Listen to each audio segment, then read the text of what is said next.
ថាយើងមិនដូចថាទូទាត់ហ្នឹងគឺវាស្រាលជាងអំពើប្រព្រឹត្តក៏ប៉ុន្តែអំពើពុករលួយវាមិនមែនពាក់ព័ន្ធតែប៉ុណ្្នឹងទេបងប្អូនគឺដើមហេតុរបស់វាគឺមកពីអីទៀតទី1គឺដោយសារតែប្រព័ន្ធប្រជាធិបតេយ្យរបស់យើងវាខ្សោយបងប្អូនសួរថាហេតុអីបានជាប្រព័ន្ធប្រជាធិបតេយ្យតែតាក់ទងអីជាមួយនឹងអំពើពុករលួយទៅវិញកាលដែលប្រព័ន្ធប្រជាធិបតេយ្យខ្សោយបានន័យថាប្រជាពលរដ្ឋអត់មានសិទ្ធិសេរីភាពនៅក្នុងការបញ្ចេញមតិទេនៅពេលដែលប្រជាពលរដ្ឋខ្លាចនៅក្នុងការបញ្ចេញមតិតើយើងធ្វើយ៉ាងម៉េចដើម្បីរាយការណ៍អំពើពុករលួយបានបងប្អូនប្រជាពលរដ្ឋគ្រាន់តែនិយាយពីរឿងលូ$40មួយហ្នឹងគឺថាយើងផ្អើលពេញស្រុកខ្មែរមន្ត្រីហ្នឹងគឺនាំគ្នាការពារខ្លួនឲ្យមកខុសសនិករបស់ខ្លួនហ្នឹងគឺឡើងមកហៅជេគេដូចមាក់ងាយគេសត្វអាមឹងសត្វមីដាច់សាច់អីចឹងទៅគឺយើងនឹងគឺស្អប់គេរហូតដល់ទៅជាសត្រូវស៊ីសាច់ហត់ឈាមដោយអត់មើលបញ្ហាខ្លួនឯងនេះគឺយើងទៅនាំគ្នាទាត់ធាក់អ្នកដែលជាលើកបញ្ហាឡើងអញ្ចឹងអានេះហើយគឺជាទម្លាប់ជំងឺដ៏រ៉ាំរ៉ៃរបស់យើងដែលយើងអាចព្យាបាលបានណាយើងអត់ទៅមើលបញ្ហាទេគឺយើងមកមើលបក់តាផ្សែងជុំគ្នាទៅអញ្ចឹងអាហ្នឹងហើយដែលគឺជាជំងឺរបស់យើងដោយសារអីប្រជាពលរដ្ឋអត់មានសិទ្ធិសេរីភាពនៅក្នុងការចែករំលែកអំពីអំពើពុករលួយដែលរកឃើញថាតើយើងផ្ញើទៅតើយើងយ៉ាងម៉េចនៅក្នុងខ្ញុំនិយាយថាច្បាប់ប្រយុទ្ធប្រឆាំងអំពើពុករលួយអស្ចារ្យមានមាត្រាមួយនៅក្នុងច្បាប់ប្រឆាំងអំពើពុករលួយរបស់កម្ពុជានេះនិយាយថាអ្នកនឹងមានទោសទណ្ឌណាបើបរិហាគេហៅថាបណ្ដឹងបរិហាមិនមែនបរិហាគេទេបងប្អូនបណ្ដឹងបរិហានេះបានន័យថាគឺជាបណ្ដឹងដែលយើងដាក់ប្តឹងអាជ្ញាធរមានសមត្ថកិច្ចឬក៏មន្ត្រីសាធារណៈណាដែលប្រព្រឹត្តអំពើខុសឆ្គងទូនីតិរបស់ខ្លួនមិនត្រឹមត្រូវអនុវត្តផ្ទុយពីទូនីតិដែលមានចែងនៅក្នុងច្បាប់ឬក៏មន្ត្រីរាជការអីចឹងទៅធ្វើឲ្យប៉ះពាល់ដល់ប្រយោជន៍ប្រជាពលរដ្ឋយើងអាចដាក់ពាក្យប្តឹងបរិហាមិនមែនបរិហាគេទេម្ដងទៀតគឺត្រឹមបរិហាទេគឺបានន័យថាបកអាក្រាតចំណុចអាក្រក់របស់មន្ត្រីនោះបាទប៉ុន្ត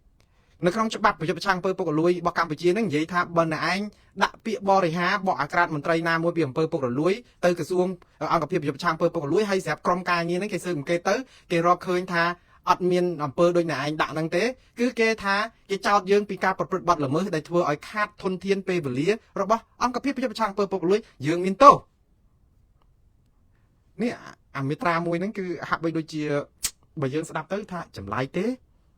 ដូចជាមិនជាចម្លែកអីប្រហែលដែរទេព្រោះនៅអាមេរិកនេះគឺយើងដឹងដែរបងប្អូនមិនអញ្ចឹងទេបើយើងទូរស័ព្ទ911គឺទូរស័ព្ទសង្គ្រោះបន្ទាន់គឺលេខ911ហ្នឹង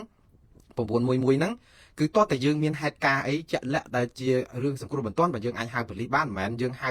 និយាយដើម្បីលេងសើចឬក៏កុហកអីអញ្ចឹងទៅបើប៉ូលីសគេរកឃើញថាយើងទៅនឹងកុហកគឺគេនឹងដាក់ទោសទណ្ឌពិន័យយើងហើយដោយសារអីព្រោះមានមនុស្សច្រើនណាស់ដែលគេត្រូវការខ្សែទូរស័ព្ទហ្នឹងដើម្បីសង្គ្រោះបន្ទាន់ចុះបើយើងឡៃតែប្រឡែងបន្លំអញ្ចឹងទៅហើយធ្វើឲ្យខាត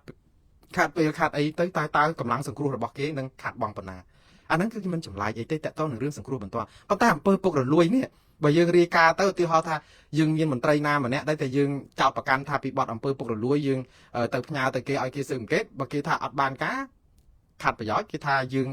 រឿងនឹងមិនមែនពិតគេទៅជាផ្ដំទៀតទោសយើងទៅវិញខ្ញុំថាចំណុចនេះអាចនឹងធ្វើឲ្យប្រជាពលរដ្ឋរារែកតែមិនមែនតែរឿងចំណុចមួយដែលធ្វើឲ្យប្រជាពលរដ្ឋរារែកនៅក្នុងការដែលរាយការណ៍អំពើពុករលួយទេព្រោះខ្ញុំបាននិយាយឲ្យថានៅពេលដែលប្រព័ន្ធដឹកនាំរដ្ឋខ្វះប្រជាធិបតេយ្យសិទ្ធិមនុស្សនិងការគោរពសិទ្ធិមនុស្សនេះគឺប្រជាពលរដ្ឋបាក់ស្បាតនៅពេលដែលបាក់ស្បាតក៏អត់ហ៊ានរាយការណ៍ទេអញ្ចឹងដល់ពេលអត់ហ៊ានរាយការណ៍ជីសេះលែងដៃហើយជីសេះលែងដៃវិលមកវិញទៀតអស់លោកឃើញណាដែលសប្បាយចិត្តនៅពេលដែលឮថាសហរដ្ឋអាមេរិកផ្អាកជំនួយ USAID ទៅប្រទេសកម្ពុជាតាក់ទងនឹងការជួយអង្គការសង្គមស៊ីវិលផ្នែកសិទ្ធិមនុស្សនិងប្រជាធិបតេយ្យអស់លោកនឹងឯងដែលសប្បាយចិត្តដោយសារតែខ្លួនកំពុងតែលួចជាតិតែពេលប្រជាពលរដ្ឋអត់មានសិទ្ធិសេរីភាពនៅក្នុងការលើកកម្ពស់សិទ្ធិសេរីភាពរបស់គាត់នៅក្នុងការអាចរាយការណ៍មានអារម្មណ៍ថាខ្លួនឯងមានអំណាចខ្លាចតែរហូតអស់លោកសប្បាយចិត្តបាត់អង្គការទាំងអស់នោះអាចធ្វើការអញ្ចឹងទៅអស់លុយអស់លោកថាស្រួលធ្វើការមិនអញ្ចឹងអញ្ចឹងវល់មកវិញគឺអស់លោកចូលរួមចំណែកនៅក្នុងការប្រព្រឹត្តអំពើស្មោកគ្រោកនេះឲ្យបានជាស្អប់អង្គការសង្គមស៊ីវិលដែលលើកកម្ពស់សិទ្ធិសេរីភាពរបស់ប្រជាពលរដ្ឋឲ្យស្គាល់ពីសិទ្ធិរបស់ខ្លួនហើយពេលដែលគេផ្ដាច់ជំនួយទៅអង្គការស្ថាប័នអស់ទាំងនោះអស់លោកសប្បាយចិត្តជប់លៀងដោយសារតែលោកថាស្រួលធ្វើការអាហ្នឹងវាជារឿងអគុណធម៌មែនតើចោះនរកបាទមួយទៀតមូលហេតុដែលធ្វើឲ្យមានអំពើពុករលួយដែរគឺតកតងនឹងគេហៅការិយាល័យធិបតេយ្យគឺវាស្មុគស្មាញការិយាល័យធិបតេយ្យនឹងឧទាហរណ៍ដូចថាត្រូវរត់ការសម្បត្តិអត្រានុកូលដ្ឋានសម្បត្តិកំណើតសម្បត្តិឬក៏ធ្វើសុំសិទ្ធិសង់លំនៅឋានឬក៏សិទ្ធិអនុញ្ញាតអាជ្ញាប័ណ្ណអាជីវកម្មអីលក្ខណៈហ្នឹងគឺថាវាត្រូវការពេលរាប់ខែឬក៏យូរពេកទៅអញ្ចឹងធ្វើឲ្យមនុស្សនឹងចាប់ផ្ដើមធុញទ្រាន់អញ្ចឹងដល់ពេលដែលចាប់ផ្ដើមធុញទ្រាន់ចង់លឿនចាប់ផ្ដើមសោកលុយដល់សោកលុយលឿនរបស់គេមែនដល់ពេលអញ្ចឹងខ្លាចទៅជាទម្លាប់បាត់ថាអូឥឡូវ តតែថែមលុយបាត់បានលឿនចឹងយូរគិតថាអាហ្នឹងទៅជាតម្លៃនៃការបងទៅវិញក្រៅផ្លូវការសោះហ្នឹងដើម្បីឲ្យសេវានឹងលឿនអាហ្នឹងដែលក៏ជាដើមហេតុនៃអំពើពុករលួយដែរបងប្អូនមួយទៀតអំពើពុករលួយកើតឡើងដោយសារតែសេរីភាពប្រជាពលរដ្ឋនឹងវាទាបមិននិយាយពីប្រជាធិបតេយ្យសេរីភាពប្រជាពលរដ្ឋសូម្បីតែចែករំលែកព័ត៌មាននៅក្នុងការផ្សព្វផ្សាយបន្តផ្ទាល់រឿងបញ្ហាសង្គមគ្នាឡើងហ៊ានហើយថាញុះញង់ថាអីចាប់គេដាក់គុកដាក់អីហ្នឹងអស់លោកធ្វើរឿងនេះប្រទេសយើងធ្វើ100ឆ្នាំទៀតក៏អត់ទៅមុខដែរព្រោះអស់លោកដើរខ្ទប់មាត់គេអស់ហើយទៅតែអ្នកណានឹងដោះស្រាយបញ្ហាហ្នឹងមួយទៀតគឺតាក់ទងនឹងគេហៅថាក្រុមបពុនិយមនឹងវាក្រាស់ខ្មឹកក៏ជាដើមហេតុនៃអំពើពុករលួយដែរបងប្អូនក្រុមបពុនិយមក្រាស់ខ្មឹកហ្នឹងមិនឲ្យតែអ្នកណាចូលបពុអញក្នុងគណៈបកអញគឺអញការពារឯងតួអញខុសប៉ុណ្ណាក៏អញអោបកសោបឯងប្រព្រឹត្តអំពើលិមួកប៉ុណ្ណាក៏ដោយដោយសារតែឥឡូវចូលខាងអញយកឯងមកអញលើកដំឡើងឋានៈឯងឲ្យទីប្រឹក្សាឬការងារឲ្យបានប្រយោជន៍អីសពបែបយ៉ាងហើយក្រុមណាដែលប្រឆាំងនឹងក្រុមអញត្រូវតែកំទេចឯងចោលឲ្យដល់ណាណីអានឹងគឺជាប្រភពនៃអំពើពុករលួយដែរព្រោះមនុស្សបានដៃឥឡូវមើលអីមើលតែស្អីគេជំនួយការទីប្រឹក្សាដ៏ឆ្នើមរបស់លោកនាយករដ្ឋមន្ត្រីហ៊ុនសែនដួងតារាហ្នឹងទៅគឺបានន័យថាចូលទៅក្នុងក្រុមមួយដែលអាងតែខ្លួនមានអំណាចការពារពេញដៃព្រោះជាទូទៅគេធ្វើតែអញ្ចឹងតាចឹងប្រព្រឹត្តអំពើស្អីទៅប្រទេសផ្ដាស់ស្អីតែចិត្តចឹងទៅឥឡូវវាច្រើនពេកទៅវាចងោពេកទៅចាប់យកទៅដាក់ឃុំអញ្ចឹងទៅហើយចាំមកលោកលីសាមេតមើលលោកបណ្ឌិតលីសាមេតដែលថាអត់ចេះអក្សរបានបណ្ឌិតនោះបងប្អូនចេះតែនាំគ្នារិះគន់លោកបណ្ឌិតលីសាមេតហ្នឹងក៏សន្ធឹកដែរតាមពិតគាត់មានវ័យចំណាស់នេះគឺស្មើនឹងឪពុករបស់ខ្ញុំលោកបងឪពុករបស់ខ្ញុំទៀតផងវាជាការពិតដែរយើងក្នុងភាពជាចាស់ទុំយើងគោរពគាត់ប៉ុន្តែដូចថារិះគន់នឹងវាតែសម្បើមពេកហើយអាការរិះគន់បងប្អូនហ្នឹងពេលខ្លះហ្នឹងក៏ចាប់ផ្ដើមជ្រុលរហូតដល់ការមាក់ងាយអីហ្នឹងខ្ញុំអត់កាន់ជើងអ្នកប្រព្រឹត្តអំពើខុសច្បាប់ឬក៏យ៉ាងណាគាត់តែខ្ញុំចង់និយាយថានៅក្នុងការដែលចាស់ទុំយើងត្រូវប្រើភាសាគួរសមជាងហ្នឹងតែយ៉ាងណាគឺយើងមិនអត់អោននៅអំពើទុច្ចរិតដែលបំផ្លាញជាតិឬក៏បំផ្លាញសង្គមយើងដូចថាបាត់បង់ប្រយោជន៍ប្រជាពលរដ្ឋទេតែពេលខ្លះបងប្អូនក៏ថាចុះបណ្ឌិតមិនសញ្ញាបត្របណ្ឌិតមកពីណាបើគាត់ថាគាត់អត់ចេះអក្សរអីចឹងតែយ៉ាងណាយើងបរិជាអច្ឆរិយៈយើងគឺមានភាពអស្ចារ្យចម្លែកច្រើនយ៉ាងណាស់កុំបាច់ឆ្ងល់អីពេកក៏ប៉ុន្តែយើងនៅតែមានភាពអច្ឆរិយៈរបស់យើងដូចជាប្រាសាទអង្គររបស់យើងនៅតែអច្ឆរិយៈគ្មានពីរនៅលើโลกទេតែអ្វីផ្សេងទៀតហ្នឹងអច្ឆរិយៈហ្នឹងគឺជាចម្លែកទៅវិញមិនមែនជារឿងអស្ចារ្យទេបាទអច្ឆរិយៈនៅក្នុងន័យថាបរិជាអច្ឆរិយៈនេះគឺបរិជាដែលមានប្រាង្គប្រាសាទអង្គរដ៏បវររុងរឿងគឺអច្ឆរិយៈគឺដោយសារគេដំណើរដូនតាយើងបន្សល់មកឲ្យយើងមានភាពខៃរ៉ៃមិនអញ្ចឹងណាប៉ុន្តែអ្វីដែលប្រព្រឹត្តដោយការដឹកនាំរបស់រដ្ឋាភិបាលកន្លងមករឿងនីតិរដ្ឋរឿងប្រជាធិបតេយ្យរឿងអំពើពុករលួយរឿងស្អីសពបែបយ៉ាងណាអាហ្នឹងយើងខ្លាយទៅជាចម្លែកទេមិនមែនអច្ឆរិយៈទេបាទមួយទៀតគឺតកតងនឹងរឿងភាពក្រីក្រនៅពេលដែលយើងមានភាពក្រីក្រយើងងាយធ្លាក់នៅក្នុងអំពើពុករលួយណាបងប្អូនហើយប្រទេសកម្ពុជាយើងជាអ្នកមានមែនអត់ទេអញ្ចឹងកុំភ្ញាក់ផ្អើលយើងគឺជាប្រទេសមួយនៅក្នុងចំណោមប្រទេស45នៅលើโลกដែលក្នុងបញ្ជីប្រទេសក្រីក្រជាងគេនៅលើពិភពលោកទទួលស្គាល់ដោយអង្គការសហប្រជាជាតិអត់ទាន់ផុតពីបញ្ជីក្រីក្រនឹងទេគេទុកពេលឲ្យយើង5ឆ្នាំទៀតដើម្បីត្រៀមខ្លួនឲ្យឡើងមកកម្មឥឡូវស្អីក៏ចុះរហូតអញ្ចឹងតែយើងឡើងមកកម្មនឹងខ្ញុំពងអារម្មណ៍មែនតើណោះ2029បានឡើងមកកម្មនឹងដើម្បីឲ្យផុតពីគេហៅឈ្មោះជាប្រទេសក្រីក្របំផុតឡើងមកជាប្រទេសលែងក្រីក្របំផុតហើយគឺបានន័យថាក្រល្មមវិញតែប៉ុណ្្នឹងឯងតែ5ឆ្នាំទៀត4ឆ្នាំទៀតបងប្អូនអាហ្នឹងភាពក្រីក្រហ្នឹងដើម្បីអីនៅពេលដែលបងប្អូនក្រីក្រគឺបងប្អូនចេះតែប្រឹងកាពះចង់បានឲ្យមករស់អញ្ចឹងប្រាក់ខែដែលតិចតួចស្ដួយស្ដាងឧទាហរណ៍តើបងប្អូនមិនពុករលួយយ៉ាងម៉េចនៅក្នុងក្រសួងមន្ទីររដ្ឋហ្នឹងដើម្បីឲ្យរស់បានខ្ញុំពងតែឆ្ងល់មន្ត្រីរាជការទៅធ្វើការមួយថ្ងៃអ្នកខ្លះជិះឡាន$40,000 $10,000ប្រាក់ខែ400ឬក៏ថាខ្ញុំថាឲ្យ$2,000ចុះក្នុងមួយខែប្រាក់ខែអស់លោកថា$2,000ចុះនៅក្នុងមួយខែដែលជាមន្ត្រីរាជការជិះឡាន$30,000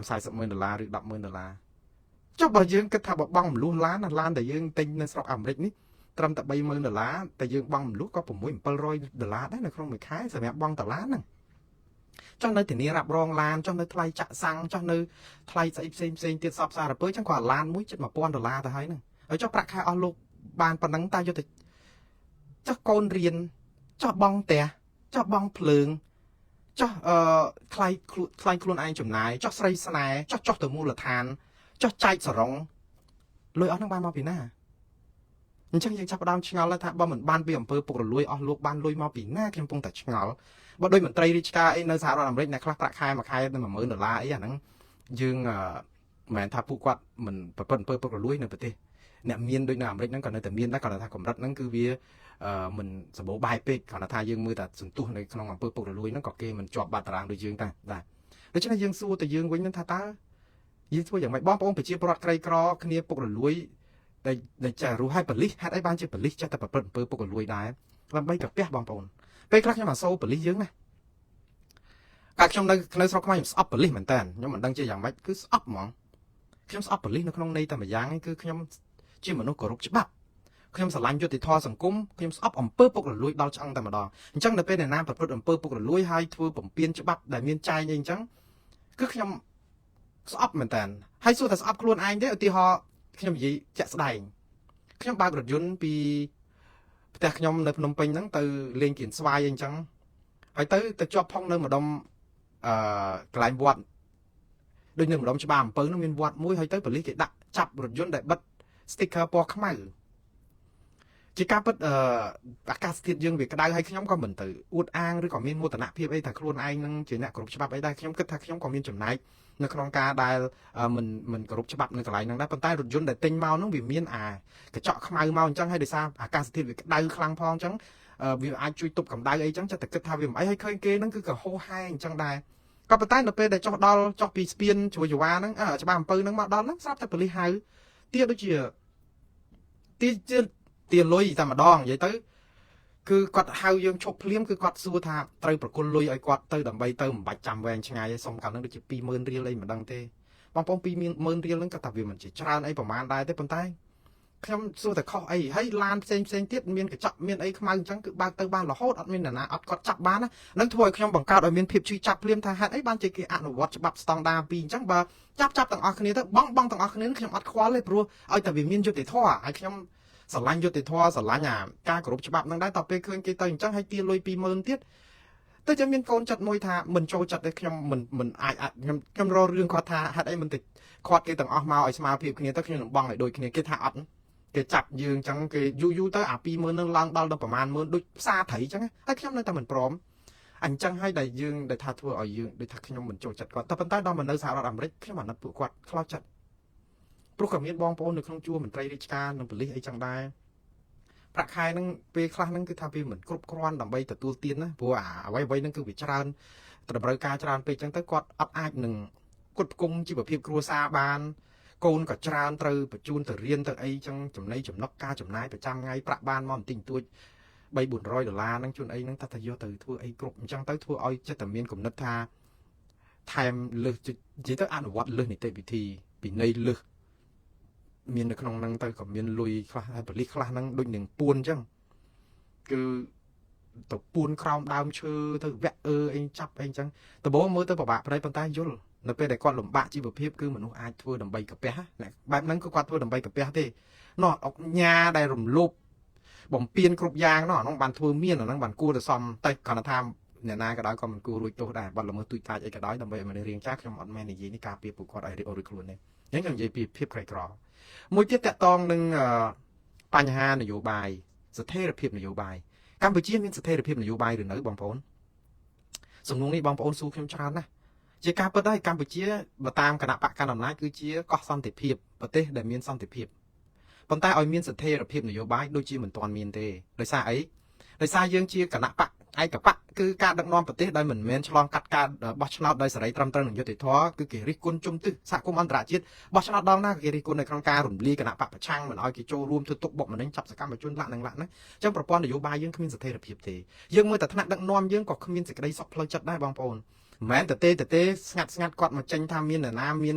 ប្រហោះ drone ប្រហោះអីរដាក់គ្រាប់ដាក់អីសម្រាប់គាត់តាមពិតខ្ញុំអាណិតអ្នកនយោបាយមានដឹកនាំកម្ពុជាដូចជាលោកនាយករដ្ឋមន្ត្រីហ៊ុនសែនមកជីវិតរបស់លោកគ្មានសេចក្តីសុខទេលោកប្រឹងប្រែងដើម្បីប្រជាពលរដ្ឋហ្នឹងក៏ច្រើនប៉ុន្តែនៅក្នុងពេលជាមួយគ្នាហ្នឹងក៏លោកប្រឹងប្រែងសម្បើមណាស់ដើម្បីកំទេចក្រុមប្រឆាំងដែលលោកបានកំទេចកាលពីឆ្នាំ2017មកហ្នឹងគឺដល់ណានេះប៉ុន្តែខ្ញុំជឿថានៅក្នុងពេលនោះក៏ធ្វើឲ្យសតិអារម្មណ៍របស់យើងហ្នឹងគឺមិនស្ងប់ដែរព្រោះដោយសារតែការកំទេចគេដែលមានឆន្ទៈគេ3លានអ្នកតែយើងអាចទទួលទានដំណេកស្ងប់ទេដូច្នេះអាស្រមោលអន្ទោលតាមប្រាណហ្នឹងវានៅលងបន្លាចយើងដែរណាព្រោះយើងដឹងហើយបើមិនជាយើងសាងកុសលសាងអំពើល្អ dương miền sạt thia chia thá cứ dương tập tu tiên đầm nấy lụa sập scal lắm mình chẳng mình tới giờ sập cái tôi ấy na mà lang tích cam dương rồi còn là na mà trong thu tục bọn mình đánh sầm lập dương nó nói mà sầm lập dương bây giờ mình đang bật khỏi ấy sao năng mình chẳng ấy và tạiอย่างนะถนัดดักนอมประเทศสุภาพភាពគឺជារឿងសំខាន់ហើយខ្ញុំជឿថាការដែលប្រមាថជីវិតថ្នាក់ដឹកនាំតាមរបៀបហិង្សានេះគឺជារឿងមិនគួរសាទរទេគឺជារឿងគួរឲ្យថ្កោលទោសហើយចំពោះខ្ញុំស្អប់ខ្ពើមបំផុតអំពើហិង្សាផ្នែកនយោបាយចំពោះរឿងនេះកើតឡើងនរណាក៏គួរតែកោតទោសដែរចំពោះលោកនាយករដ្ឋមន្ត្រីហ៊ុនសែនជីវិតរបស់គាត់ក៏ចង់រស់នៅដូចតែបងប្អូនទាំងអស់គ្នាប៉ុន្តែ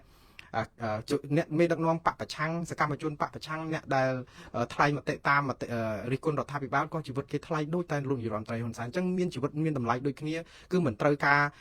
រប៉ុនប៉ងសម្លាប់ឬក៏ធ្វើបាបវាយដំច្រំធាក់អីដូចគ្នាគឺជីវិតថ្លៃដូចគ្នាហើយបើសិនជាមានអំពើហិង្សាបែបនេះគឺយើងគួរតែកោតទោសដូចគ្នាអានឹងគឺជារឿងតថភាពមួយដែលយើងជាមនុស្សមានសតិសម្បញ្ញៈមានក្រមសីលធម៌សុជីវធម៌និងការដែលស្រឡាញ់ជីវិតមនុស្សដូចគ្នាដូច្នេះចំពោះខ្ញុំស្អប់បំផុតអំពើហិង្សានយោបាយយើងតស៊ូមតិតាមរបៀបអហិង្សាក៏ប៉ុន្តែខាងអ្នកដឹកនាំរដ្ឋាភិបាលក៏កុំយកអាប្រព័ន្ធដឹកនាំរដ្ឋរបស់ខ្លួនបំពេញអំណាចខ្លួនឯងដើម្បីបំបិទមាត់គេរហូតដល់តែគេអស់ច្រកផ្លូវដើរដែរអាហ្នឹងតែធ្វើឲ្យគេទាល់ដែរយើងវាយឆ្កែឲ្យដល់គៀនជញ្ជាំងវាខំយើងវិញហើយខ្ញុំមិននិយាយថាបងប្អូននៅខាងគណៈបកប្រឆាំងជាសត្វធាតុទេខ្ញុំគ្រាន់តែឲ្យនិយមន័យនៃធៀបមួយថាឆ្កែតែយើងបិទទ្វារវាយវាដល់គៀនជញ្ជាំងគឺវាអត់មានជំរឿសអីពីខំទេប៉ុន្តែបើយើងបើកទៅធម្មតារត់ខ្លះអីខ្លះអញ្ចឹងទៅមិនអញ្ចឹងដើម្បីរួចខ្លួនពីដបងរបស់យើងប៉ុន្តែយើងក៏អត់គួរវាយឆ្កែនឹងដែរព្រោះយើងត្រូវចាត់ទុកថាវាក៏ជាសត្វមួយដែលយើងគួរឲ្យស្រឡាញ់ដែរមិនអញ្ចឹងហេតុអីបានតែយើងទៅចាត់ទុកសត្វដើម្បីវាយដំវាមិនត្រូវបន្តទៅទៀតមួយទៀតគឺតកតងនឹងកម្រិតអប់រំក៏ជាបញ្ហានៃអំពើពុករលួយដែរបងប្អូនប្រជាពលរដ្ឋមានការអប់រំទាបអំពើពុករលួយមានការកើនឡើងខ្ពស់ដោយសារអីទី1មិនយល់អំពីទោសទណ្ឌនៃអំពើពុករលួយទី2ពួកគាត់ងាយនឹងគិតថាធម្មតាមានអីគេធ្វើអញ្ចឹងបានគ្រប់តែគ្នាមិនអញ្ចឹងអាហ្នឹងក៏ជួយជាបច្ច័យដែលធ្វើឲ្យមានអំពើពុករលួយមួយទៀតគឺការអត់ការងារធ្វើបងប្អូនតែពេលអត់ការងារធ្វើក៏កើតជាអំពើពុករលួយដែរគឺសោកប៉ាន់សពបែបយ៉ាងអីអញ្ចឹងនឹងចុងក្រោយគឺតកតងនឹងការខ្វះគោលនយោបាយប្រឆាំងនឹងអំពើពុករលួយខ្ញុំជឿថាខ្មែរដូចជាមិនសូវខ្វះគោលនយោបាយប្រឆាំងនឹងបានប៉ុន្តែការអនុវត្តរបស់យើងហ្នឹងគឺតើបានមានប្រសិទ្ធភាពអត់បើយើងនិយាយអំពីឫសគល់នៃធ្វើឲ្យមានអំពើពុករលួយមួយទៀតគឺប្រព័ន្ធតុលាការគ្មានឯករាជ្យឬក៏គ្មានប្រសិទ្ធភាពបងប្អូនតើយើងទៅជឿជាក់នៅប៉ុណ្ណានៅពេលដែលចាប់ជនណាម្នាក់ឲ្យទៅតុលាការទៅដល់គេលែងបាត់ឬក៏ចូលផ្លូវមុខចេញផ្លូវក្រោយឬក៏ទោសទណ្ឌមួយចំនួនអត់បានដាក់តែមានតែកំណត់ទោសចឹងទៅអត់ដែលបានជាប់គុកអីចឹងទៅឧទាហរណ៍មួយទៀតគឺតកតងនឹងរដ្ឋាភិបាលនឹងខ្លួនឯងព្រោះរដ្ឋាភិបាលខ្លួនឯងហ្នឹងគឺគួរតែមានសុចរិតបានន័យថាភាពជឿជាក់របស់រដ្ឋាភិបាលតើគេទុកចិត្តរដ្ឋាភិបាលនឹងប៉ុណ្ណាដែលថាតំណាងឲ្យប្រជាពលរដ្ឋទាំងអស់ទាំងគ្រប់គណៈបកគេអត់រដ្ឋាភិបាលយើងសប្តាហ៍ថ្ងៃហ្នឹងណាទុកចិត្តថានឹងតំណាងឲ្យប្រជាពលរដ្ឋគ្រប់បកនោះប៉ុន្តែតែឲ្យគណៈបកខ្លួនឯងហ្នឹងមិនចឹងគឺអាគំនិតនៅក្នុងប្រជាពលរដ្ឋគិតហ្នឹងគឺឃើញអញ្ចឹងដូច្នេះការចូលរួមនៅក្នុងការប្រយុទ្ធប្រឆាំងអំពើពុករលួយគឺអាចមានការលំបាកចុះឥឡូវបើយើងឃើញទាំងអស់នេះតើប្រជាពលរដ្ឋបាត់បង់អីគេខ្លះដោយសារតែអំពើពុករលួយនេះដូចខ្ញុំបានជម្រាបឲ្យថាឯករដ្ឋទូតសហរដ្ឋអាមេរិកកាលពីឆ្នាំ2010លោក Carol Rodley ក៏ធ្លាប់និយាយថាអំពើពុករលួយនៅស្រុកខ្មែរអាចបាត់លុយជាតិប្រហែលជា$500 លាននៅក្នុងមួយឆ្នាំឥឡូវហ្នឹងដូចខ្ញុំនិយាយចឹង15ឆ្នាំក្រោយដោយសារអំពើពុករលួយយើងកាន់តែដាបចឹងបានន័យថាអាចរាប់ពាន់លាន$ដែលយើងបាត់ទៅក្នុងអំពើពុករលួយចុះប្រជាពលរដ្ឋយើងលះហៀមលះហាមប៉ុណ្ណាដូចខ្ញុំនិយាយចឹងបើសិនជាយើងមិនមានអំពើពុករលួយរដ្ឋច្បាស់ជាមានថវិកាបំរុងច្រើនណាស់មិនចឹងដើម្បីជួយប្រជាពលរដ្ឋសម្រាប់ស្តុកទុកលុយដើម្បីទិញស្រូវប្រជាពលរដ្ឋដើម្បីបង្កើនប្រព័ន្ធធារាសាស្ត្រកុំឲ្យធ្វើស្រូវប្រវាស់មេឃអាសូរណាបងប្អូនដូចជាបងប្អូនអីលើសូវដំណឹងពីខាងបាទីមកទៀតហើយនៅខួរកដៅស្ទឹងបន្តិចទៅនៅក្នុងខេត្តតាកែវហ្នឹងឬសូវអាជ្ញាធរប្រាប់ថាឥឡូវហ្នឹងទឹកទន្លេបាទីស្ទឹងអីហ្នឹងថារីងហួតអស់ហើយជប់ឲ្យបងប្អូនបូមធ្វើស្រែធ្វើអីច្រើនដងពេកនាំឲ្យអត់ទឹកប្រើប្រាស់អីអញ្ចឹងកំសត់ទេបងប្អូនស្រុកយើងណានៅពេលដែលជន់លិចមេឃបាទនិយាយទៅជន់ហ្នឹងគឺលិចភូមិឋានប៉ុន្តែដល់ពេលដែលអស់ពីទឹកជន់ទៅគឺរាំងស្ងួតតែម្ដងរត់តែទឹកចាក់ស្រែអត់បានណាអាហ្នឹងគឺដោយសារអីយើងខ្វះប្រព័ន្ធធារាសាស្ត្រដែលស្តុកទុកទឹកយើងនៅទន្លេសាបទន្លេមេគង្គខ្វះអីទឹកជន់ម្ដងយកទៅណាអស់ប៉ុន្តែដល់ពេលធ្វើស្រែយើងអាចធ្វើបានច្រើនហើយគេអស់ឲ្យតែប្រជាពលរដ្ឋធ្វើស្រែឲ្យបានច្រើនរដូវទៅដើម្បីបានផលកាន់តែច្រើនប៉ុន្តែឥឡូវនេះខ្វះទឹកធ្វើស្រែក៏អត់អាចរកកន្លែងលក់កសិផលនឹងបានដោយសារអីរដ្ឋខ្វះទុននៅក្នុងការយកមកជួយប្រជាពលរដ្ឋក្នុងវិស័យអស់នេះទាំងហ្នឹងព្រោះអីលុយរាល់ថ្ងៃហ្នឹងណាបានបន្តិចទួចមកសល់ពីអំពើពុករលួយហ្នឹងគឺយកមកទប់តែប្រាក់បៀវត្តរាជការហ្នឹងសឹងតែមិនចង់រួចប៉ុណ្ណឹងតែយើងមានលុយឯណាតែអភិវឌ្ឍអីកើតទៀតបើអភិវឌ្ឍគឺត្រូវតែខ្ចីគេតែម្ដង យើងអត់ដែលយកលុយខ្លួនឯងទៅអភិវឌ្ឍបានព្រោះយើងជពាក់គេច្រើនពេកព្រោះយើងជពាក់គេ1000 លានដុល្លារទៅហើយហ្នឹងអញ្ចឹងថវិកាយើងខ្វះរាល់ឆ្នាំយើងខ្ចីគេទៅរហូតតាហើយតែមានអំពើពុករលួយផ្សំទៀតទៅតើយើងនឹងទៅណារួចវានិយាយទៅគឺអត់ដឹងថាទៅណាឲ្យប្រកាសហើយខ្ញុំនិយាយនេះមិនមែនបានន័យថាជាគំនិតទុតិធិនិយមទេគឺចង់ឲ្យយើងនាំគ្នារកផ្លូវកាយតែមិនអញ្ចឹងចាឥឡូវកាយអាម៉េចកាយអំពើពុករលួយនឹងយ៉ាងម៉េចដើម្បីឲ្យបានប្រសើរគេថាខ្ញុំនឹងបានតែនិយាយទេឲ្យទៅដោះស្រាយយ៉ាងម៉េចបងប្អូនត្រូវចាំថាខ្ញុំបាននិយាយឲ្យឬគល់នៃបញ្ហានៃអំពើពុករលួយគឺកាត់ឡើងមកដោយសារអញ្ចឹងដោយសារប្រព័ន្ធស្ថាប័នរដ្ឋតុលាការបោះឆ្នោតស្អីលក្ខណៈហ្នឹងដែលយើងវាមានបញ្ហាហ្នឹងទៅធ្វើឲ្យប្រជាពលរដ្ឋហ្នឹងគឺអត់អាចចូលរួមនៅក្នុងការដោះស្រាយវិបត្តិប្រឆាំងអំពើពុករលួយហ្នឹងបានទេឥឡូវឧទាហរណ៍យើងមានច្បាប់បើសិនជាមានមន្ត្រីណានៅក្នុងជួរគណៈបកកណ្ដាលអំណាចប្រព្រឹត្តអំពើពុករលួយធំតើអ្នកណាដែលហ៊ានចេញមុខយកមកចាប់គេដាក់គុកឬក៏អីផ្ដន់ទាទោសឲ្យបានឲ្យខាងតាបានមន្ត្រីមានក្រាក់ហ្នឹងតើមន្ត្រីដែលធ្វើការនៅអង្គភាពប្រយុទ្ធប្រឆាំងអំពើពុករលួយប្រាក់ខែ800 1000ហ្នឹងយើងទៅឈ្នះគេអីគេចាស់លុយមកប្រាវហ្នឹងបាត់មាត់ស្ងាត់ចឹងបាត់ខ្លួនទៀតមន្ត្រីស៊ើបអង្កេតហ្នឹងក៏បាត់ខ្លួនដែរណាកុំថាឡើយដល់ទៅអ្នកដែលលើសហ្នឹងឬក៏យ៉ាងម៉េចផ្សេងទៀតហ្នឹងព្រោះអីយើងវាមិនឈ្នះទឹកលុយនៃអង្គការចាត់តាំងរបស់គេដែលធំជាងហ្នឹងទេអញ្ចឹងយើងធ្វើហ្នឹងគឺរាល់ថ្ងៃហ្នឹងឃើញចាប់អ្នកនេះចាប់អ្នកនោះហ្នឹងគឺជួនកាលហ្នឹងប្រជាពលរដ្ឋស្រែកសម្បើមពេកទៅគឺក៏គេហៅថាបន្ធូរបរិយាកាសហ្នឹងបន្តិចទៅចាប់យកទៅដាក់ឃុំមួយរយៈអីអញ្ចឹងទៅដើម្បីទីឲ្យដូចអុកញ៉ាស្អីណាមកកណោដែលរឿងដីធ្លីរឿងបោកប្រាស់បោកស្អីអនឡាញអញ្ចឹងចេះចាប់អញ្ចឹងទៅប៉ុន្តែជាទូទៅឲ្យមានប្រសិទ្ធភាពប្រជាពលរដ្ឋជឿទុកចិត្តហ្នឹងវាអត់មានដោយសារអីវាច្រើនពេកយើងឃើញតែធ្វើអីតែ2 3នាក់ហ្នឹងចោះយើងមើលសំបីតែគេប្រាប់ថាយើងអំពើពុករលួយយើងមានចាក់ស្រែអញ្ចឹងបើសិនជាចាប់នោះដឹងទៅដាក់ណាអស់សាលារៀននៅក្នុងស្រុកខ្មែរនោះដាក់តែអ្នកប្រព្រឹត្តអំពើពុករលួយដាក់មិនគ្រាន់ផងព្រោះបើយើងគិតពីក្រមច្បាប់នៅក្នុងការប្រយុទ្ធឆាំងពុករលួយថាសោកក៏ជាប់គុកស៊ីសំណូកក៏ជាប់គុកជាប់អស់ហើយអត់មានរួចខ្លួនមួយទេប៉ុន្តែយើងអត់ឃើញថានឹងអាចធ្វើអញ្ចឹងបានយើងចេះតែយូរចាប់1 2អញ្ចឹងធ្វើឲ្យតែល្អមើលទៅវាអត់ដែលមានអីជាប្រសិទ្ធភាពហើយខ្ញុំនិយាយនេះមិនមែនបានន័យថាមើលងាយមើលថោកការងារបងប្អូននៅក្នុងខាងប្រយុទ្ធឆាំងអំពើពុករលួយបងប្អូនខំប៉ុន្តែបងប្អូនខំស្លាប់ខ្លួនដោយសារអីដោយសារប្រព័ន្ធដឹកនាំរដ្ឋមិនអាចឲ្យបងប្អូនទូលភ្នំព្រះសម្មារួចវាអត់ទៅរួចទាំងអស់គ្នានឹងដើម្បីឲ្យប្រព័ន្ធដឹកនាំរដ្ឋនឹងជួយប្រយុទ្ធឆាំងអំពើពុករលួយបានគឺទាល់តែទី1តុលាការត្រូវតែឯករាជ្យពង្រឹងប្រព័ន្ធតុលាការឲ្យឯករាជ្យឲ្យខាងតែបានទី2ប្រព័ន្ធយុត្តិធម៌សង្គមជាពិសេសសិទ្ធិមនុស្សនិងប្រជាធិបតេយ្យការបោះឆ្នោតឲ្យមានភាពសេរីត្រឹមត្រូវយុត្តិធម៌ដើម្បីឲ្យមានតុល្យភាពអំណាចនៅក្នុងការផ្ទៀងផ្ទាត់អំណាចនៅពេលដែលមានការផ្ទៀងផ្ទាត់អំណាចបងប្អូនជិះសេះលែងដៃមិនបានទេសប្តាហ៍ថ្ងៃមន្ត្រីនៅក្នុងជួរគណៈបកកណ្ដាលអំណាចដឹងតែរួចខ្លួនហើយព្រោះអីអ្នកណាទៅធ្វើបាបមន្ត្រីខ្លួនឯងដើម្បីឲ្យខូចប្រជាប្រិយសុទ្ធតែអ្នកយកលុយទៅចោះមូលដ្ឋានមកភូមិមកឃុំឬស្រុកនេះកាន់2 3ស្រុកអីអញ្ចឹងទៅមន្ត្រីមួយក្រាក់ហ្នឹងដើម្បីជួយលុយជួយបាក់នោះឲ្យទៅធ្វើបាបអ្នកទាំងអស់នោះវាមិនដាច់ពោះបាក់ខូចមុខរបស់បាក់អស់ទេអញ្ចឹងអ្នកអស់នោះសុទ្ធតែជាអ្នកផ្ដល់ហិរញ្ញវត្ថុឲ្យបាក់អន្តរដូច្នេះអ្វីទាំងអស់នេះគឺជារឿងបាក់ទេមិនមែនជារឿងជាតិទេអញ្ចឹងបើយើងគិតរឿងបាក់នឹងប្រយោជន៍ក្រុមជាធំអំពើពុករលួយនឹងពូនផ្ដុំគ្មានពេលរសាយទេ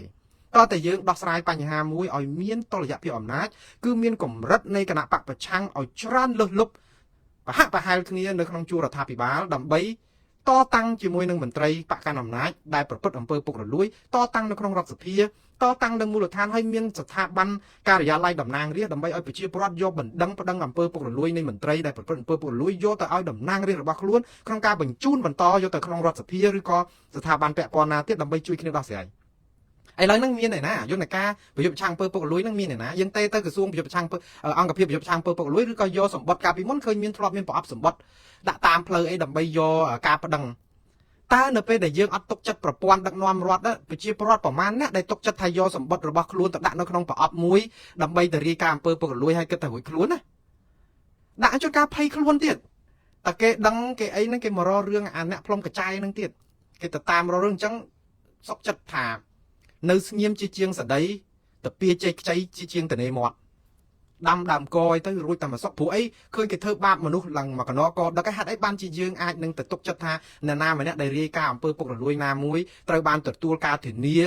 ាសុវត្ថិភាពសពបែបយ៉ាងដើម្បីរួចពីការធ្វើទុកបុកម្នេញហើយនឹងដើម្បីកម្ចាត់ក្រុមដែលប្រព្រឹត្តអំពើពុករលួយវាអត់យើងវាមិនជឿថាប្រព័ន្ធនឹងវាអាចនឹងធ្វើដូច្នេះបានហ្នឹងសូម្បីតែមន្ត្រីពុករលួយមន្ត្រីប្រយុទ្ធប្រឆាំងអំពើពុករលួយខ្លួនឯងហ្នឹងក៏មិនប្រកាសថាខ្លួនឯងមានសុវត្ថិភាពអីប្រមាណដែរហ៊ានសាកទៅធ្វើរឿងក្តៅក្រាក់ប៉ះពាល់នឹងអុកញ៉ាបន្តិចមើលឥឡូវសាកទៅសើមកគេអុកញ៉ាលីយ៉ុងផាត់តិចមើល ដែលសហរដ្ឋអាមេរិករដ្ឋាភិបាលអាមេរិកបានប្រាប់ឲ្យថាប្រព្រឹត្តអំពើឆោបបោកប្រព្រឹត្តអំពើពុករលួយរំលោភសិទ្ធិមនុស្សថារហូតដល់គេកោលទោសផងដាក់ទណ្ឌកម្មផងអស់លោកសាបន្តិចមើលបើមិនបិទអង្គភាពប្រយុទ្ធឆាំងអំពើពុករលួយនេះខ្ញុំសឹងចង់ហ៊ានភ្នាល់ផងដូច្នេះអញ្ចឹងទៅប្រជាពលរដ្ឋអស់សង្ឃឹមហើយអស់សង្ឃឹមហ្នឹងអស់សង្ឃឹមអីអស់សង្ឃឹមថាបើនៅរបៀបដឹកនាំអញ្ចឹងគឺចិត្តតែនៅស៊ីប្រាក់ខែរដ្ឋអញ្ចឹងទៀតទៅហើយថ្ងៃណាហ្នឹងណាឲ្យប្រសើរជាងហ្នឹងខ្ញុំជឿថាមន្ត្រីនៅក្នុងអង្គភាពប្រយុទ្ធប្រឆាំងអំពើពុករលួយខ្លួនឯងក៏ធុញទ្រាន់ក៏ដឹងខ្លួនដែរប៉ុន្តែមិនដឹងធ្វើយ៉ាងម៉េចចេះតែនៅបន្តធ្វើការដើម្បីបានប្រាក់ខែមួយខែ$1000អីគ្រាន់ចំកូនចំគ្រួសារទៅថ្ងៃណាហ្នឹងទៅឲ្យគាត់ធ្វើមិនលើសហ្នឹងវាអត់មានយន្តការធ្វើលើសនឹងបានតលតែយើងមានការផ្លាស់ប្ដូរជាវិជ្ជមានមួយជាពិសេសផ្លាស់ប្ដូររបៀបដឹកនាំរដ្ឋខ្ញុំអត់ចង់ឲ្យផ្លាស់ប្ដូរទៅជាកលាប់ចាក់អីខ្ញុំចង់និយាយថាបើយើងមានមនុស្សដដែលចុងភៅដដែលឆ្លមិនឆ្ងាញ់ដដែលមានបញ្ហាភ្ញៀវលូដដែលហើយយើងអត់ដូរអត់ផ្លាស់ថ្ងៃហ្នឹងយើងដាក់អំបិល3ស្លាបព្រាស្ករ3ស្លាបព្រាច្របាច់ក្រូចឆ្មាមួយហើយលើកយកទៅឲ្យភ្ញៀវថាប្រៃណាស់ផ្អែមណាស់ជូរណាស់ហើយដល់ពេលហើយស្អែកឡើងយើងដាក់3ស្លាបព្រាអំបិល3ស្លាបព្រាស្ករសម្បាច់ក្រូចឆ្មាទៀតលើកយកទៅឲ្យភ្ញៀវថាជូរណាស់ប្រៃណាស់ផ្អែមណាស់យើងអត់កែអញ្ចឹងតើវាទៅណារួចវានៅតែដដែលវាអត់មានអីទៅកែប្រែការទេវាទាល់តែដូរចុងភៅដូរការចាត់ចែងគ្រប់គ្រងនៅផ្ទះបាយឬក៏រៀបចំរចនាសម្ព័ន្ធនឹងឡើងវិញឬក៏ដាក់ទោសទណ្ឌយ៉ាងម៉េចឬក៏រៀបចំយន្តការថ្មីមិនលើកទឹកចិត្តស្វែងរកធ្វើគេហៅថាសវនកម្មរកប្រសិទ្ធភាពនៃផ្ទះបាយនឹងឡើងវិញទៅអានឹងបានវាអាចទៅរួចហើយអាហ្នឹងគឺតលតែយើងមានប្រព័ន្ធបោះឆ្នោតដោយសេរីត្រឹមត្រូវយុត្តិធម៌ហើយមានគណៈបកប្រឆាំងដែលរឹងមាំនៅក្នុងរដ្ឋសភាបានទៅរួចបងប្អូនមិនតែប៉ុណ្ណឹងទៀតត្រូវតែមានប្រព័ន្ធផ្សព្វផ្សាយឯករាជ្យហ៊ាននិយាយហ៊ានថាស៊ើបអង្កេតបោះអាក្រាតមន្ត្រីពុករលួយកុំអីណាក៏ណាហើយអូយនិយាយទៅយើងមានសារព័ត៌មានពេញក្នុងស្រុកហ្នឹងយើងជាព័ត៌មានពិធីសារទេបងប្អូនព័ត៌មានអាជ័យធ្លាក់ទឹកគ្រាន់តែគេហែកឋិនឬក៏គេសាងសង់សំណង់សមិទ្ធិណាមួយហ្នឹងអស់លោកគ្រាន់តែជួយផ្សព្វផ្សាយអំពីភាពអស្ចារ្យនៃអាការយកលុយខ្ចីគេដើម្បីសង់សំណង់សង់អីហ្នឹងប៉ុន្តែអស់លោកអត់ដែលហ៊ានទៅផ្សាយអំពីអំពើជួញដូរមនុស្សគ្រឿងញៀនដ៏សម្បូរបែបលុបបឹងលុបបួរកាប់សម្លាប់គ្នាលាក់នឹងលាក់ដែលជារឿងធំស៊ើបអង្កេតឥឡូវឧទាហរណ៍ដូចថាសហរដ្ឋអាមេរិកគេចោទប្រកាន់មន្ត្រីឧត្តមសេនីយ៍មានទាំងទ្រីភាពមានទាំងលោកគុនគឹមមានទាំងលោកឧត្តមសេនីយ៍នៅខាងរៀមនោះប្រមាណអ្នកទៀតមកកណក៏ដឹកដោយទាំងលោកលីយ៉ុងផាត់អត់ដែលមានសារព័ត៌មានណាចោះស៊ើបអង្កេតដើម្បីតាមពិតបើយើងស៊ើបអង្កេតមែនតើណាមិនមែនបានន័យថាអាក្រក់សម្រាប់អុកញ៉ានិងឧត្តមសេនីយ៍ទាំងនោះទេបើយើងជាស្ថាប័នឯករាជ្យយើងជួយលើកកិត្តិយសកេរ្តិ៍ឈ្មោះរបស់អុកញ៉ានិងឧត្តមសេនីយ៍ដែលជាប់ទណ្ឌកម្មរបស់អាមេរិកបានទៀតផងព្រោះយើងយ៉ាងហោចណាស់រកឲ្យឃើញតម្លាភាពថាគាត់ជាមនុស្សស្អាតស្អំចឹងចោះឧទាហរណ៍តែនេះគឺអត់ស្ងាត់ឈឹងសារព័ត៌មានហ្នឹងក្រៅតែពីផ្សាយតាការឆ្លើយតបរបស់រដ្ឋាភិបាលឬរដ្ឋសភាខ្មែរហ្នឹងមកតបវាយបកឲ្យរដ្ឋសភាឬក៏រដ្ឋាភិបាលអាមេរិកថារបាយការណ៍ហ្នឹងខ្វះភាពសុចរិតលំអៀងអីឡាក់យើងផ្សាយតែអញ្ចឹងយើងនាំគ្នាឲ្យខុសសនឹកហ្នឹងនាំគ្នាឲ្យអ្នកដែលជាជនសង្ស័យរួចខ្លួនតែរហូតអាហ្នឹងយើងមិនអាចដោះស្រាយបានទេអញ្ចឹងបានថាអនុសាសន៍សំខាន់បំផុតដើម្បីដោះស្រាយបញ្ហាអំពើពុករលួយនេះគ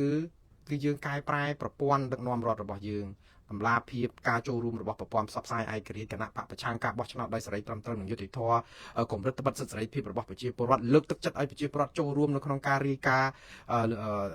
និយាយទៅគឺអាការរាយការណ៍ហ្នឹងមិនត្រឹមលើកទឹកចិត្តទេការពារសុវត្ថិភាពឲ្យមានប្រាក់ឧបត្ថម្ភលើកទឹកចិត្តទៀតផងបើសិនជាអាចធ្វើទៅបានបើសិនជាករណីស៊ើបអង្កេតពេលមួយចំនួនគឺយើងអាចនឹងជួលស្ថាប័នអង្គការសង្គមស៊ីវិលណាមួយឬក៏អ្នកសារព័ត៌មានស៊ើបអង្កេតឲ្យលុយតែម្ដងរត់កុំខ្លាចបើយើងខាតដល់$1000ហេតុអីចំណាយតែត្រឹមតែ$50លានចុះឧទាហរណ៍ដើម្បីស៊ើបអង្កេតអំពើពុករលួយនោះយើងចំណេញរត់ដល់ទៅរាប់រយពាន់លាន$ផងមិនអញ្ចឹងណាឲ្យស៊ើបអង្កេតរយឃើញទៅវែកមកឲ្យអស់ទៅយូរទៅអំពើពុករលួយនឹងវាថយវាថវិកាជាតិនឹងបានដល់ដៃប្រជាពលរដ្ឋក្រីក្រអភិវឌ្ឍប្រទេសបានយ៉ាងស្រួលគ្មានអ្នកមានឯណាមានកប់ពពកក្រជ្រកគ្របអាចលេនអញ្ចឹងទេអានឹងហើយដោយសារតែរឿងដែលខ្ញុំនិយាយឲ្យប៉ះពាល់អីគេនៅពេលដែលប្រព័ន្ធដឹកនាំរដ្ឋបែបនេះអំពើពុករលួយរដ្ឋបែបនេះគឺវាពាក់ព័ន្ធដល់ការរំលោភសិទ្ធិមនុស្សនិងប្រជាធិបតេយ្យយ៉ាងរង្គាលតែម្ដងដោយសារអីវាឧទាហរណ៍ពុករលួយណាទៅស៊ើបអង្កេតក្រុមបកពួកនិយមចូលនៅក្នុងការតែងតាំងងារអុកញ៉ាទីប្រឹក្សាចាយលុយរត់ចោះទៅឃោសនាបោះឆ្នោតលុយមិនដឹងមកពីណាចាយរង្វាន់ចែកអ្នកនេះចែកអ្នកនោះជួលអ្នកនេះលាក់នឹងលាក់វាជាអំណាចមួយដែលសង្ស័យតទៅនឹងការទិញស្លឹកឆ្នោតអីទៀតផងអាហ្នឹងគឺជាផ្នែកនៃពុករលួយនយោបាយតែអត់មានការស៊ើបអង្កេតអីបានដោយសារអីវាអត់មានប្រព័ន្ធដឹកនាំរដ្ឋដែលមានតុល្យភាពអំណាចវាអត់មានថ្លឹងគ្នាបានគឺម្នាក់ទៅដាច់ភឹងហើយអស់លោកចេះតែគិតថា ឥឡូវអត់ព្រមប្រឹងរកឲ្យមានតលយៈភាពហ្នឹងអាចជីងហ្នឹងវាបាសមកជាហៀងកាន់តែខ្លាំងហើយយកដុំថ្មពីបេដុំយកទៅដាក់លើអាកន្លែងកំពុងតែធ្ងន់ហ្នឹងទៀតអត់ព្រមរំលែកអាហ្នឹងមកដាក់ខាងនេះដើម្បីឲ្យវាមានតលយៈភាពគ្នាឲ្យយឹតគ្នាទៅមកជាហៀងស្មើខាងនេះអីទៅអត់គឺយើងចាប់ផ្ដើមបង្ក្រាបបពប្រឆាំងបង្ក្រាបសម្លេងប្រឆាំងបង្ក្រាបអង្គការសង្គមស៊ីវិលបង្ក្រាបអ្នកកសែតបន្តរហូតអញ្ចឹងទៀតទៅហើយអត់ឲ្យមានការបោះឆ្នោតមួយដោយសេរីត្រឹមត្រូវយុត្តិធម៌តើអស់លោកនឹងមានសង្ឃឹមអីហើយបើអស់លោកមិនស្ដារអាហ្នឹងទេប្រព័ន្ធពុករលួយយើងដល់ឆ្អឹងតើអ្នកណាគេចង់ទៅរកស៊ីជាមួយយើងនៅពេលដែលគេមិនរកស៊ីជាមួយយើងកុំដាច់ឆ្ងល់បងប្អូនវាប៉ះពាល់គ្រប់ហេដ្ឋារចនាសម្ព័ន្ធពេលដែលបងប្អូនមានអំពើពុករលួយហើយចាំមើលពួកខាង FBI សហរដ្ឋអាមេរិកនៅពេលដែលគេដាក់ទណ្ឌកម្មលោកលីយ៉ុងផាត់ខាងរដ្ឋាភិបាលជាតិរបស់អាមេរិកដាក់ទណ្ឌកម្មលោកលីយ៉ុងផាត់តាក់ទងនឹងរឿង online scam ការបោកបញ្ឆោតទុច្ចរិតនៅក្នុងការដែលធ្វើទុកបុកម្នេញជួញដូរមនុស្សអីឡាក់តាមប្រព័ន្ធហ្គេមអនឡាញអីនៅក្នុងកាស៊ីណូនៅក្នុងសន្តាគាររបស់គាត់ហ្នឹងគឺគេរកឃើញថានៅក្នុងមួយឆ្នាំគ្រាន់តែលុយដែលចាយនៅក្នុងប្រព័ន្ធហ្នឹងដែលបាត់ចោលទៅនៅខាងអំពើពុករលួយហ្នឹងអស់ដល់$1000 លាន$2000 $3000 លានអញ្ចឹងប៉ុន្តែគេមិនចង់និយាយថាអាហ្នឹងវាកើតឡើងនៅក្នុងតែស្រុកខ្មែរសុទ្ធទេវានៅក្នុងតំបន់ហ្នឹងតែម្ដងក៏ប៉ុន្តែដោយសារតែមានពាក់ព័ន្ធឈ្មោះលោកលីយ៉ុងផាត់ក្នុងហ្នឹងក៏វាប៉ះពាល់ដល់ប្រព័ន្ធហិរញ្ញវត្ថុនិងសេដ្ឋកិច្ចស្រុកខ្មែរដែរហើយដល់ពេលរឿងហ្នឹងភ្លាមកើតឡើងយើងមើលថាវាប៉ះពាល់ដល់សតិអារម្មណ៍របស់ប្រជាពលរដ្ឋប្រមាណអ្នកណាគេចង់មកលេងស្រុកយើងហើយឥឡូវហ្នឹងអំពើហ្នឹងគឺថាវាប៉ះពាល់សពបែបយ៉ាងទៅអត់មានការស៊ើបអង្កេតអស់សូម្បីតែថៃក៏ឥឡូវក៏បាក់ស្បាតដែររឿងតាក់ទងនឹងរឿងការដែលអំពើពុករលួយនៃការបោកបន្លំអនឡាញអនអីមានលបែងមានអីរហូតមករៀលដាលដល់របងផ្ទះយើងដូចនៅប៉ោយប៉ែតរហូតគេបិទភ្លើងយើងគេបិទអីគេស្ដាប់មកណាឃើញថៃតម្លាក់មកយើងទៀតអាកាលរឿងលឹមកំយ៉ាតម្លាក់ដុំថ្មភ្លើងមកឲ្យយើងពីរដុំមកលឹមណែពេជ្រកំស្រិនហើយនឹងលីរតនៈរស្មីអត់ទាន់ដោះស្រាយឲ្យថៃយករួចខ្លួនបាត់ថៃកន្លោះដៃចោលបាត់ហើយចាប់បានតែភាណយហ្នឹងទៅទុកស្ងាត់ជើងទៅខាងខ្មែរនៅហ្នឹងគេពិភពលោកចាប់ផ្ដើមមើលមកខ្មែរថាយើងសុំកលុំជាមួយឃាតករនៅហ្នឹងអត់ដោះស្រាយអត់រោចាប់អីបានអញ្ចឹងយើងនឹងកំពុងតែអាប់មុខពេញពិភពលោកឥឡូវតាក់ទងនឹងរឿងជួញដូរអនឡាញសហរដ្ឋអាមេរិកដាក់ទណ្ឌកម្មលោកលីយ៉ុងផាត់យើងដឹងហើយប៉ះពាល់រឿងបញ្ហាហ្នឹងគឺបាក់ស្បាតប្រជាពលរដ្ឋពិភពលោកគេខ្លាចយើងមិនទាន់បានបាត់ខ្លាចផងឥឡូវហ្នឹងថៃអីហ្នឹងគេបិទភ្លើងបិទអីហ្នឹង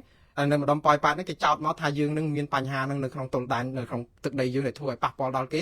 ថៃកំពុងតែអត់ភ្ញៀវចិនអីទៅចូលលេងនៅប្រទេសថៃកំពុងពៀវនាវឥឡូវ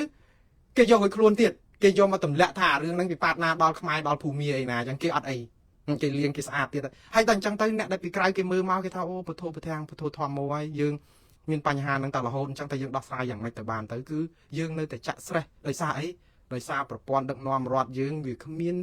ឯកភាពជាតិវាគ្មានការមូលមាត់គ្នារវាងប្រជាជាតិខ្មែរយើងដើម្បីខែងរែងដោះស្រាយបញ្ហានឹងបានសោះរួមគ្នាអញ្ចឹងទៅវាធ្វើឲ្យគណៈបកកណ្ដាលអំណាចនិងរដ្ឋាភិបាលជិះសេះលែងដៃតែម្នាក់ឯងគណៈបកប្រឆាំងនិយាយអីក៏មិនបានគឺសិតតែពួកអកតេជ្រុលនិយមឧទាមភេរវកបំបិតមាត់គេចោលហើយនៅចាប់ផ្ដើមទូលភ្នំម្នាក់ឯងអំពើពុករលួយនេះគឺមិនអាចដោះស្រាយបានទេដូច្នេះវិលមកវិញគឺត្រូវតែកសាងស្ថាប័នការបោះឆ្នោតឲ្យមានភាពសេរីត្រឹមត្រូវនិងយុត្តិធម៌តុលាការឲ្យឯករាជ្យប្រព័ន្ធរដ្ឋាភិបាលនឹងអាចនឹងមានសុចរិតឬការជឿទុកចិត្តជាងមុននៅពេលដែលមានកម្លាំងគណៈបកប្រឆាំងដែលស្ទើរតែស្មើគីឡូគ្នាដោយកាលពីឆ្នាំ2012 2013មានគណៈបកសង្គ្រោះជាតិ55កៅអីគណៈបកប្រជាជន68កៅអីគឺពេលហ្នឹងយ៉ាងហោចណាស់ក៏យើងឃើញថាមានភាពបដំប្រសំគ្នាច្រើនដែរគឺដោយថាគីឡូវាចិត្តស្មើគ្នាធ្វើឲ្យមិនមានអ្នកណាជិះសេះលែងដៃទេចេះតែប្រឹងទៅពួកគណៈបកប្រឆាំងក៏ត្រូវតែប្រឹងគេឈ្មោះខ្លួនឯងគណៈបកកណ្ដាលអំណាចប្រឹងកសាងគេឈ្មោះហើយបើកសាងគេឈ្មោះរឿងអំពើពុករលួយអ្នកណាមានស្នាដៃប្រយុទ្ធប្រឆាំងអំពើពុករលួយ